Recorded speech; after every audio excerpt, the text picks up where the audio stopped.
Estudo do livro de Reis, que é a primeira Reis, o capítulo é o 21, Acabe e a vinha de Nabote. A Septuaginta põe o capítulo 21 imediatamente após o capítulo 19. Na sua posição atual, ele separa duas seções dos feitos militares de Acabe, mas tem o efeito de responder ao juízo errôneo do profeta em 20:42. Acabe mais uma vez aparece como fraco e não como ímpio. O seu palácio em Jezreel era uma agradável residência nas planícies que ele queria expandir. O seu pedido, dê-me a sua vinha, é cortês e, embora Nabote pareça escandalizado só de pensar em perder a herança dos meus pais, versículo 3, é improvável que essas transações tenham sido proibidas naquela época. A transição da organização tribal para a monarquia havia enfraquecido as leis e delimitações de Números 36, do 7 ao 9, e Levítico 25, mas não proibia a venda. É verdade que Acabe reconhece o direito que Nabote tem de rejeitar a proposta, mas foi para casa aborrecido e indignado. Versículo 5. Sua mulher, Jezabel, tinha aprendido as suas táticas de governo em outra escola. Versículo 7. É assim que você age como rei de Israel?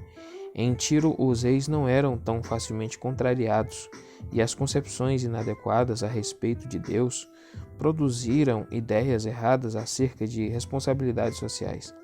Versículo 8. Ela escreveu cartas em nome de Acabe, e a sua trama mostra tanto a atitude despreocupada de Acabe em relação às suas responsabilidades, quanto a corrupção do governo local. As autoridades e os nobres produziram um tribunal forjado. Homens vadios foram recrutados facilmente.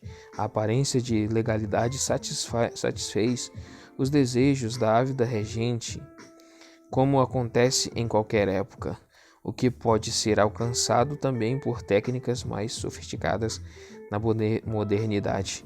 Os nobres Orim aparecem pela primeira vez como um grupo social significativo. Jeremias 27:20, Isaías 34:12, acerca dos únicos usos presílicos, a acusação amaldiçoou tanto a Deus quanto ao rei. Êxodo 22:28 e Levíticos 24:15 implicava a morte por apedrejamento executada pelo povo fora da cidade. Segundo Reis 9:26, inclui os seus filhos no mesmo destino, de modo que não haveria sobrevivente para herdar a propriedade.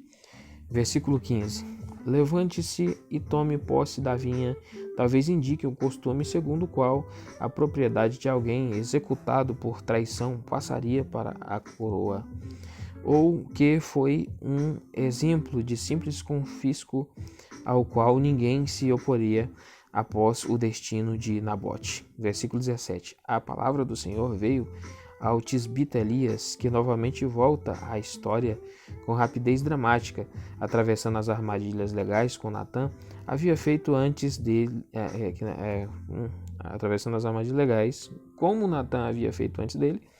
2 Samuel 12, Elias faz diretamente a consciência do rei.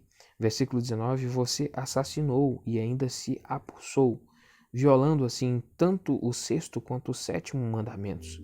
A exclamação assustada de Acabe, então você me encontrou, meu inimigo. Versículo 20, é uma mistura de frustração e raiva e de consciência atormentada. O encontro foi de acusações pesadas e as denúncias apavorantes de Elias não somente abalaram Acabe, mas também lhe trouxeram à memória Jeú, que tinha acompanhado Acabe durante os 30 quilômetros de Samaria. 2 Reis 9:25.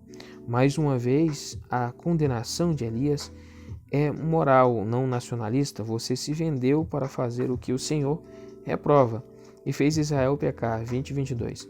O arrependimento de Acabe rendeu-lhe um adiamento pessoal, visto que a condenação, os cães comerão os que pertencem a Acabe.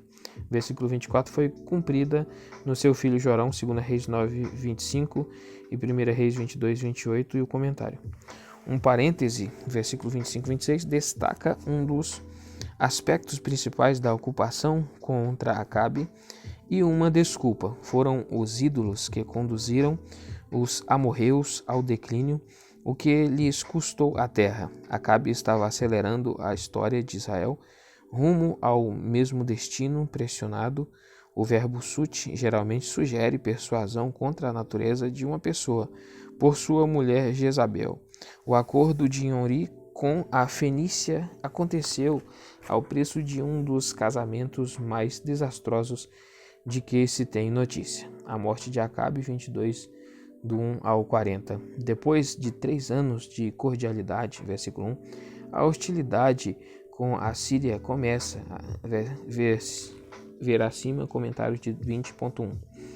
A ocasião é uma visita de Josafá, rei de Judá, que é introduzida na história antes da observação cronológica do versículo 41. As relações entre norte e sul têm sido muito debatidas, mas a sugestão de que Josafá era praticamente um vassalo de Acabe é equivocada. O casamento de Jeorão com Atalia, 2 Reis 8:16 ao 18, selou o acordo entre semelhantes e também significou problemas para Judá quando a piedade sólida de Josafá desapareceu. A estabilidade dinástica do sul contrastava com a do norte e, em vista da pressão síria, a unidade era politicamente essencial de todo modo. Talvez convicções políticas semelhantes fizeram Josafá fazer parcerias muito estranhas do ponto de vista religioso. 2 Reis 3:14. Quaisquer que tenham sido as causas, Josafá não é alguém bem-vindo na corte de Acabe, e a sua frase "sou como tu" é timidamente modificada pelo pedido: peço-te que busques primeiro o conselho do Senhor. Assim, o rei de Israel reuniu 400 profetas, um grupo variado de homens com a mesma perspectiva nacionalista que tinha o indivíduo citado anteriormente. Não eram necessariamente homens oportunistas, mas impregnados de um zelo pela guerra santa. O que era bom para Israel tinha de ser a vontade de Javé e aparentemente inconscientes de questões morais mais profundas.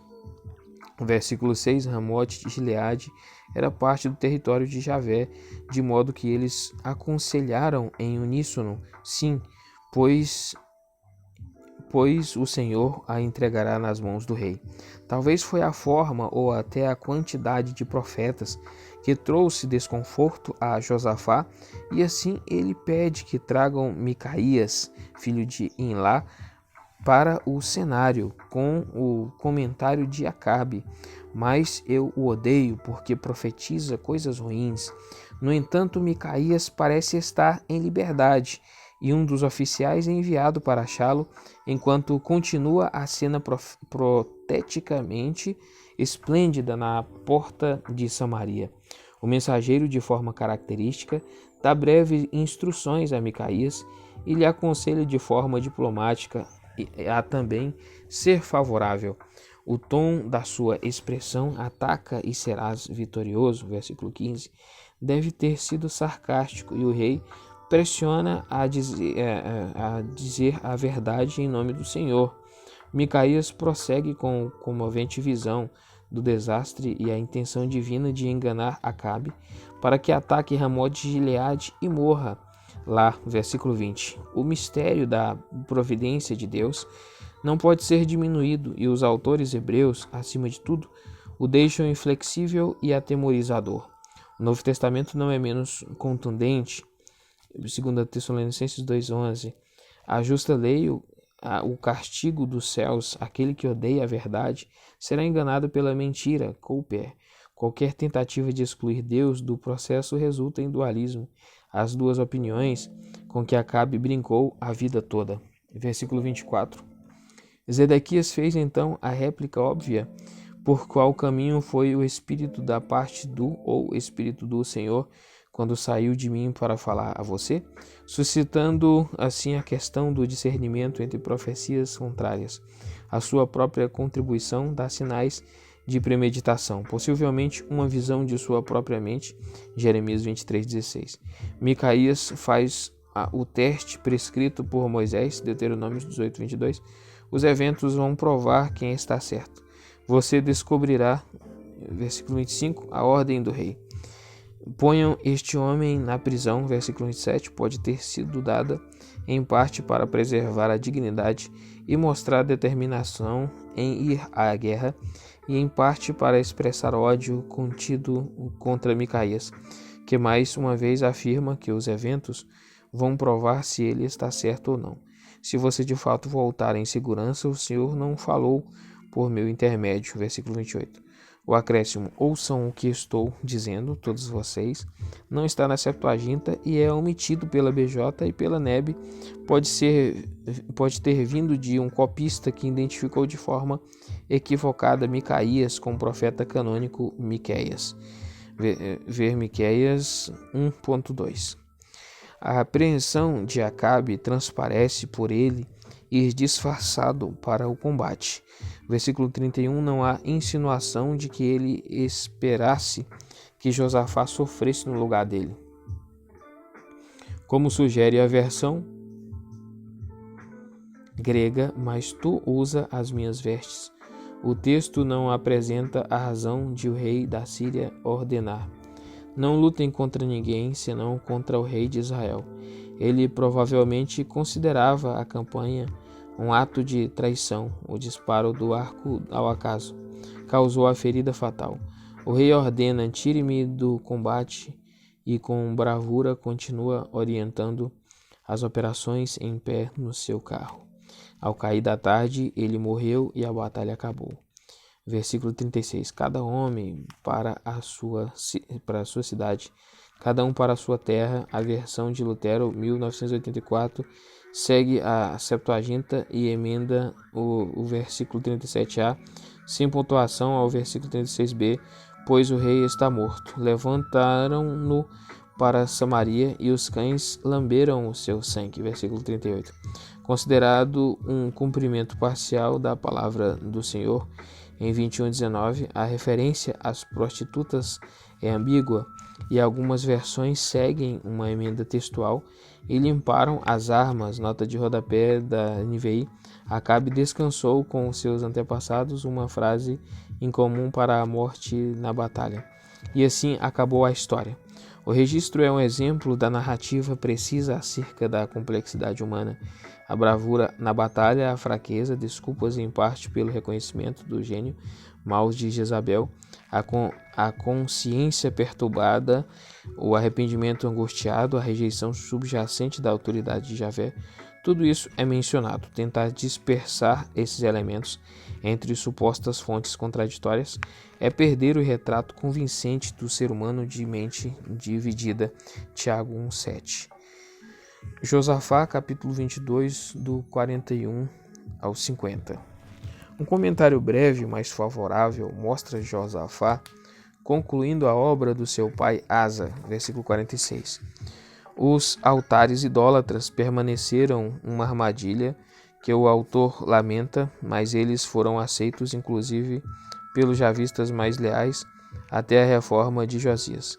A paz com o rei de Israel foi registrada acima no versículo 2. Edom, versículo 47, reaparece na história de Judá com a reabertura do comércio interrompido pelas atividades de Haddad e a invasão de Sisaque. Os navios naufragaram, versículo 48, e Josafá recusou a ajuda de Acasias, talvez por considerar o naufrágio um mau presságio ou por relutar em dar passagem livre aos israelitas através do seu território. Confira 2 Crônicas 20, do 35 ao 37, em que o naufrágio é um castigo contra o acordo anteriormente feito com Acasias. Acasias, capítulo 22, do 59 ao 53. Acasias, filho e sucessor de Acabe, teve um reinado breve de 2 anos, encurtado por um acidente fatal. 2 Reis 1:2. O texto conclui com uma simples constatação: prestou culto a Baal e o adorou, como seu pai tinha feito. 2 Reis, Acasias e Elias. 1, do 1 ao 18.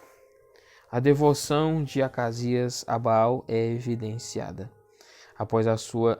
aqui já é o 2 Reis, eu vou ler em outro vídeo isso aqui.